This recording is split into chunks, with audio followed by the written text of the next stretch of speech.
بيقول لك بقى عندنا في اسطنبول الإقامات. النهاردة أنا جاي أكلمك عن أنواع الإقامات في تركيا. بس قبل ما نتكلم خلينا نرحب بالناس. السلام عليكم ورحمة الله وبركاته. معاكم محمد عطية في فيديو جديد. النهاردة هنتكلم عن الإقامات في تركيا. زي ما انتم شايفين كده أنا ماسك في إيدي حوالي 5 إقامات. دول ال5 إقامات اللي أنا خدتهم في تركيا من ساعة ما جيت. كل إقامة بسنة يعني 5 سنين. تمام. طيب زي ما انتم شايفين كده في 4 لون واحد وفي واحدة زرقاء. تمام. خلينا نشيل دول على جنب. احنا هنشوف الفرق دلوقتي ما بين الإقامة اللي هي باللون الوردي دوت والإقامة الزرقاء. تمام زي ما انتم شايفين. طيب ايه الفرق ما بين الإقامة دي وما بين الإقامة دي؟ أولا قبل ما أقولك الفرق لازم تعرف الإقامات في تركيا مقسمة إلى إيه. أول حاجة أنت عندك إقامة سياحية. الإقامة السياحية دي بتاخدها لو حضرتك جيت بتأشيرة سياحة ممكن تقدم على إقامة اسمها إقامة سياحية بسنتين أو سنة وأنت وحظك. هي كانت موقوفة فترة ودلوقتي رجعت، بدأت يعني قليلين قوي اللي بدأوا ياخدوها يعني، فأنت وحظك يعني تطلع أو ما تطلعش. الإقامة التانية عندك إقامة طلابية. دي لما حضرتك بتكون مسجل في جامعة وجاي من بلدك ان انت بتدرس، بتقدم لشؤون الطلبه في الجامعه الملف بتاعك وهم بيتواصلوا مع اداره الهجره ويطلعوا لك اقامه الطالب. الاقامه الثالثه معانا اقامه عائليه. الاقامه العائليه دي لو حضرتك بتشتغل او لو حضرتك طبعا لو واحده متجوزه تركي او لو واحده متجوزه مستثمر جاي يستثمر في تركيا وطلعوا له اقامه، ينفع ان هو يجيب زوجته، تبقى اقامه يعني تعمل لها إقامة عائلية. ونفس الكلام لو أنت مصري متزوج من تركيا زوجتك ينفع تعمل لك إقامة عائلية وهكذا يعني. الرابعة هي إقامة عقارية. الإقامة العقارية دي لو حضرتك اشتريت عقار في تركيا ثمنه يزيد، ورب ما اكونش غلطان، يزيد عن 200 ألف دولار على ما أعتقد. تمام. لو الرقم فيه أبديت هقول لكم يعني، بس هو تقريبا 200 ألف دولار عشان تشتري عقار يعني يقدر ثمنه ب 200 ألف دولار عشان تاخد الإقامة العقارية. خامس إقامة الأخيرة هي الإقامة الإنسانية. الإقامة الإنسانية دي لو حضرتك جيت من بلدك وعندك مشاكل في بلدك، مضطهد، مشاكل اللي بنسمعها بتاعت حقوق الإنسان دي، بتروح والله تقول لهم أنا حصل معايا في بلدي 1 2 3 وبتاخد إقامة إنسانية. ولكن الإقامة الإنسانية دي حضرتك ما بتعرفش تنزل بيها بلدك نهائي، ولو نزلت بلدك واتضح ان انت معلكش حاجة او بتكذب على ادارة الهجرة هنا او بتتلغي الاقامة ومش هتعرف ترجع تركيا تاني. تمام. دول ال5 اقامات. طيب خلينا نتكلم عن واحدة واحدة. الاقامة اللي لونها بينك دي كانت معايا طول فترة دراستي في تركيا. طول ما انا كنت بدرس الماستر هنا في تركيا كانت معايا الاقامة العادية دي، بتطلع بسنة او في بعض المدن بره اسطنبول بتطلع بعدد سنين الجامعه. يعني والله انت هتدرس سنتين في الجامعه وتدرس 4، الاقامه تطلع لك ب4 سنين او بسنتين. ولكن الاستثناء الوحيد هنا في اسطنبول حسب ما انا شفت يعني ان اسطنبول بتطلع الاقامات سنه بسنه. خلصت سنه، السنه اللي بعدها تيجي تقدم عشان الاقامه الجديده تطلع لك، وهكذا كل سنه تيجي تقدم على اللي بعدها. تمام. تقديم الاقامه الطلابيه بيبقى عن طريق الجامعه. تحضر ملفك مع اي مكتب بره او لو لوحدك وتروح مشكورا تدي الملف للجامعة. الملف بتديه لإدارة الهجرة وإقامتك بتجيلك لحد عندك. ده لو أنت طالب. فأنت الإقامة السياحية بتجهز الملف وبعدين تروح تقدم في إدارة الهجرة زي ما هو يقول لك بقى. الميعاد بيجيلك بإدارة الهجرة الفاتح أو سلطان بيلي. بس أنا سلطان بيلي دي في آخر الدنيا يعني ما اتمناش حد يروحها. كان يعني لما رحتها كنت هموت يعني، بعيدة في الاخر الاسيوي. المهم ما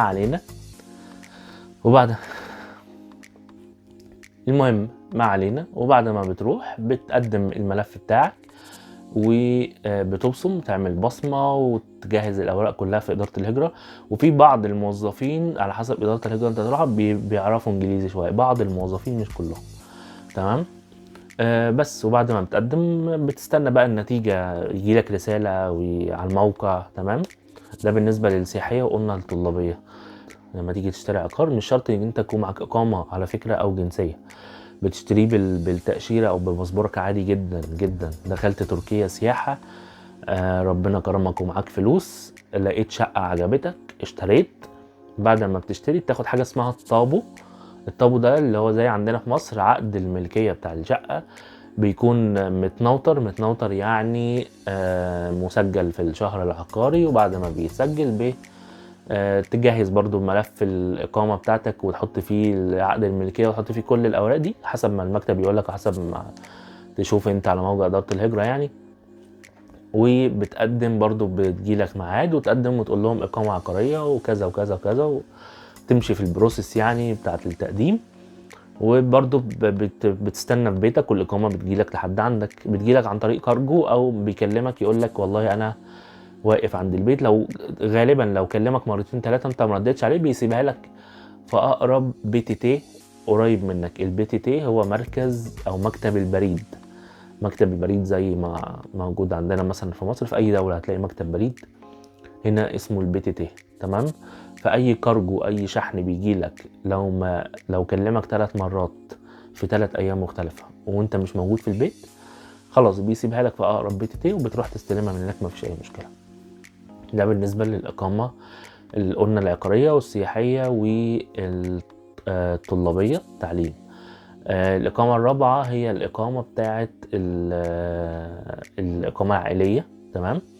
دي اللي بيقدم عليها هو الزوج أو الزوجة. يعني أنت مثلا والله أنت واحد تركي أو مصري عربي بتشتغل في تركيا، معاك إقامة عمل، حبيت والله، او حتى لو مش معاك اقامه، لا معاك اقامه سياحيه يا سيدي. تمام. وقاعد في تركيا ومعاك زوجتك ينفع تقدم لها. تمام. بس في الحاله دي لو انت معاك اقامه سياحيه بتقول بس ان انتم متزوجين، ولكن زوجتك بيطلع لها اقامه سياحيه كمان مش عائليه. العائليه فقط، وبرضه على حسب علمي يعني العائليه فقط لا اما لو جوزك تركي او لو جوزك بيشتغل ومعاه اقامه عمل يطلع لها عائليه. لكن لو زوجتك او زوجك سياحية بتطلع لك سياحية زيه يعني. وطبعا في وقت التقديم او وقت لما بتروح إدارة الهجرة بتروح مع الشخص اللي هو مكتوب. يعني انت مثلا انت مقدم لزوجتك لازم تروح معاها إدارة الهجرة، انت مقدمة لجوزك لازم جوزك، انتوا الاتنين لازم تروحوا إدارة الهجرة مع بعض. تمام. دي نقطة الإقامة الأخيرة، الإقامة الإنسانية. دي بتبقى زي ما قلنا لو عندك مشاكل في بلدك بتجمع اوراق، كل الاوراق اللي تخص المشكله. يعني والله عندك اضطهاد ديني، عندك مش عارف ايه، عندك حاجات بقى مش عايزين نخش في تفاصيل يعني الحاجات دي كلها. عندك اضطهاد ديني، عندك الحاجات دي بتجمع اوراقها وبتروح. وبعد ما بتروح بقى وبيدخلك اوضه معينه كده مع موظف ومعاه مترجمه وتقعد بقى تكلمه وقصة كده. ولو اقتنع بكلامك بياخد منك الورق، ما اقتنعش بكلامك بتمشي ومش هيعمل لك حاجة. تمام. اخر حاجة اقامة العمل احنا قلنا عليها. الشركة اللي بتعملها لك، الشركة اللي بتعملها انت ما بتعملهاش. اقامة العمل، الاقامة اللي هي الزرقاء اللي كانت معايا اللي وريتها لكم في اول الفيديو، الشركة اللي بتعملها لك مش انت اللي بتعمل. انت رحت اشتغلت في شركة بتقول لهم والله انا معايا اقامة طالب مثلا او اقامة خريج لسه متخرج، بتديهم الاقامة بتاعتك وبتديهم بعض اوراقك، شهاداتك، باسبورك، مش عارف ايه. والاقامه والشركه هي بتقدم بقى لوزاره العمل وبتقدم كل حاجه وبيجوا يدوك الكارت لحد عندك.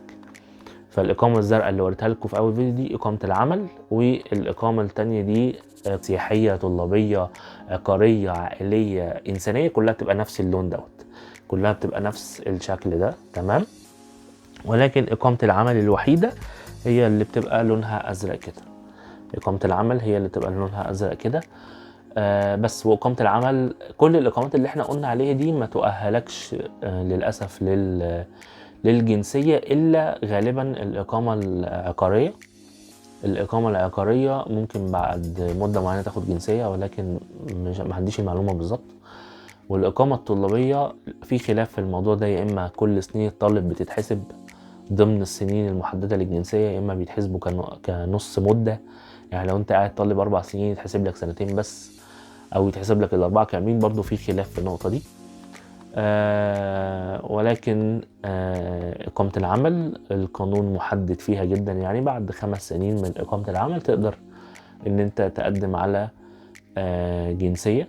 وفي ناس الإقامة السياحية ممكن تقعد بيها 8 سنين في تركيا. لو قعدت بالإقامة السياحية 8 سنين في تركيا، بشرط إن أنت ما تكونش خرجت بتركيا مدة أكتر من غالبا 160 يوم أو 180 يوم حاجة كده. ما تكونش يعني كسرت 6 شهور بره تركيا يعني في طول المدة ال8 سنين. فتقدر ان انت تاخد اقامة دائمة. اقامة دائمة دي بتبقى بفترة اطول طبعا من سنة، بتبقى تطلع بمدة اطول يعني، وتجددها عادي جدا مفيش اي مشكلة. بس انت قاعد دايم يعني في تركيا، مش محددة بمدة معينة. ولكن لا تؤهل الاقامة الصحية، ما ينفعش تقدم بيها على الجنسية بس. ودي كانت قصة الإقامات في تركيا، ونشوفكم في فيديو جديد، والسلام عليكم ورحمة الله وبركاته. سلام.